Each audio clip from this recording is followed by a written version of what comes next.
షహబాజ్ షరీఫ్ చేసిన ట్వీట్ ఏదైతే ఉందో, ఈ మధ్యవర్తిత్వం చేయడానికి ఆయన చేసిన ట్వీట్ ఏదైతే ఉందో, అది మొత్తం వైట్ హౌస్ డిక్టేట్ చేసింది, వైట్ హౌస్ రాసింది, ఈయన హ్యాండిల్ వాడి చేశారని చెప్పి మనకు తెలుస్తుంది. చివరికి వీళ్ళ హ్యాండిల్స్ కూడా వైట్ హౌస్ కి ఇచ్చేసారండి. వీళ్ళకి కొత్తగా ఏమీ లేదు, సోషల్ మీడియా హ్యాండిల్స్ అక్కడ పెట్టినట్టే డాన్స్ చేసి వస్తారు వీళ్ళు. కాబట్టి వాళ్ళకి అస్తిత్వం లేదు, వాళ్ళకి వ్యక్తిత్వం లేదు, ఏమీ లేదు వాళ్ళకి. కాబట్టి ఇదంతా కూడాను అమెరికా వెనక నుంచి నడిపిస్తోంది. అందుకనే డొనాల్డ్ ట్రంప్ దాన్ని రీట్వీట్ కూడా చేశాడు. అఫ్ కోర్స్ వీళ్ళ పాత్ర ఏంటో ఇరాన్ కి తెలుసు కాబట్టి అవుట్ రైట్ రిజెక్ట్ చేసేసి ఫస్ట్. రెండు, ఇందాక మురళీజీ చెప్పినట్టు మనకు మధ్యవర్తిత్వం చేయాలంటే ఒక స్థాయి ఉండాలి, వీళ్ళగా స్థాయి లేదు.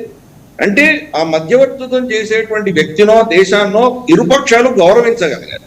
ఈరోజు గౌరవించే పరిస్థితి ఉందా? ఈరోజు పాకిస్తాన్ కి సౌదీ అరేబియాకి ఒక ఒప్పందం ఉంది. ఆ ఒప్పందం ప్రకారం సౌదీ అరేబియా మీద ఏమైనా యుద్ధం జరిగితే కనుక సౌదీ అరేబియా పక్షాన వీళ్ళు కూడా వీటికి యుద్ధం చేయాల్సిన ఆవశ్యకత ఆ అగ్రిమెంట్ ప్రకారం ఉంది.